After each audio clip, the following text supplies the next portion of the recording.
क्या हाल है आप लोग को। उम्मीद है आप लोग मस्त होंगे। तो चलिए एक बहुत ही इंटरेस्टिंग टॉपिक पर बात करते हैं, जिसमें हम लोग जो है मैक्सिमम टाइम इस प्रश्न का उत्तर ढूंढने का प्रयास करते हैं कि क्या कोई व्यक्ति अपनी उम्र को रोक सकता है। तो इसी प्रश्न का जो उत्तर है हम लोग ढूंढने का प्रयास करते हैं। इस प्रयास में देखेंगे कि जो आइंस्टीन थे, जो हमारे वर्तमान मॉडर्न एज का सबसे बड़े साइंटिस्ट, उनके द्वारा एक सिद्धांत दिया गया था थ्योरी ऑफ रिलेटिविटी का, यानी सापेक्षता का सिद्धांत। उसमें उन्होंने टाइम डायलेशन नाम की एक अवधारणा दी थी, यानी समय विस्तार की एक अवधारणा दी थी, जो इसमें बताया था कि वास्तव में कोई यदि व्यक्ति है पृथ्वी पर मौजूद लोगों की तुलना में अपनी उम्र को धीमी गति से बूढ़ा होने में चाहे तो इसमें ये टाइम डायलेशन थ्योरी जो है उसकी मदद कर सकती है। इसके लिए उन्होंने दो तरीके का इफेक्ट को बताया था।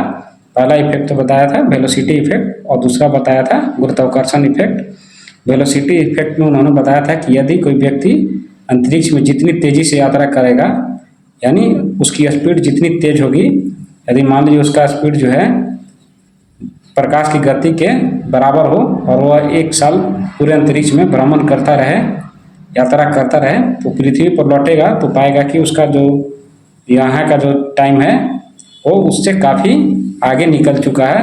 या इसको ऐसे समझते हैं कि मान लीजिए कोई दो बच्चे हैं, दोनों जुड़वा हैं, उसमें से एक छोटा बच्चा जो है अंतरिक्ष की यात्रा करने निकलता है प्रकाश की गति से, और उसका बड़ा भाई यहीं पर रहता है।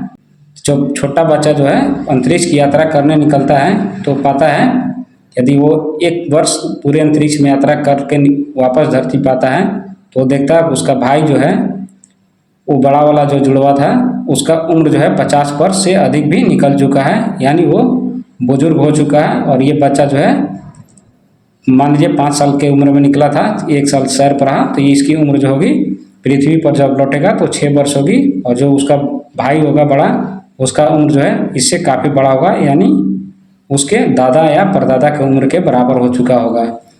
ठीक है, इसका एग्जाम्पल भी हम लोग समझेंगे। पहले इस थ्योरी को समझ लेते हैं। एक तो था ये वेलोसिटी इफेक्ट, दूसरा है गुरुत्वाकर्षण इफेक्ट, जिसको हम लोग ग्रेविटेशनल इफेक्ट भी बोलते हैं। तो सामान्य सापेक्षता का सिद्धांत इसमें बताता है कि विशाल वस्तुएं के पास यदि समय धीमा हो जाता है, यानी जो बड़े ऑब्जेक्ट होते हैं बहुत बड़े बड़े, उनके पास जो है समय की गति जो है धीमा हो जाती है।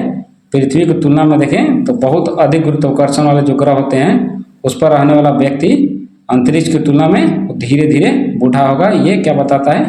गुरुत्वाकर्षण का प्रभाव। तीन दोनों का एग्जाम्पल यदि देखें तो क्या कोई एग्जाम्पल है? तो हाँ, हमारे आज के डेट में वर्तमान में भी मौजूद है। उसमें एग्जाम्पल देखें तो जीपीएस सिस्टम, जिस पे हम लोग अपना नेविगेशन काम करता है, तो उसमें हम लोग देख सकते हैं कि जीपीएस सैटेलाइट में जो है वो पृथ्वी से ऊपर होता है, अंतरिक्ष में होता है। उसकी स्पीड जो है मानव की स्पीड से ज़्यादा होती है।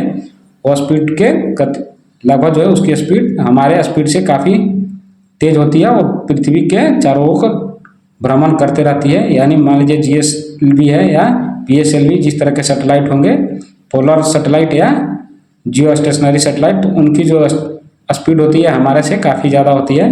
तो उस पर जो टाइम होता है हमारे के टाइम से मैच नहीं करता है। उसी को मैच कराने के लिए जो है बार बार हम लोग को अपना टाइम उसमें जो सैटेलाइट है उसमें फिक्स करनी होती है। तो इस तरह के एग्जांपल हम लोग देख सकते हैं कि जो टाइम डायलेशन है ये हमको देखने को मिलता है। यदि कोई अपना उम्र धीमा करना चाहता है तो इस तरह का प्रक्रिया अपना सकता है, कोई इस तरह का साइंटिफिक रिसर्च कर सकता है। तो आप लोग को ये वीडियो कैसा लगा ज़रूर बताइएगा। अच्छा लगे तो चैनल सब्सक्राइब कर लीजिएगा। मिलते हैं नेक्स्ट वीडियो में।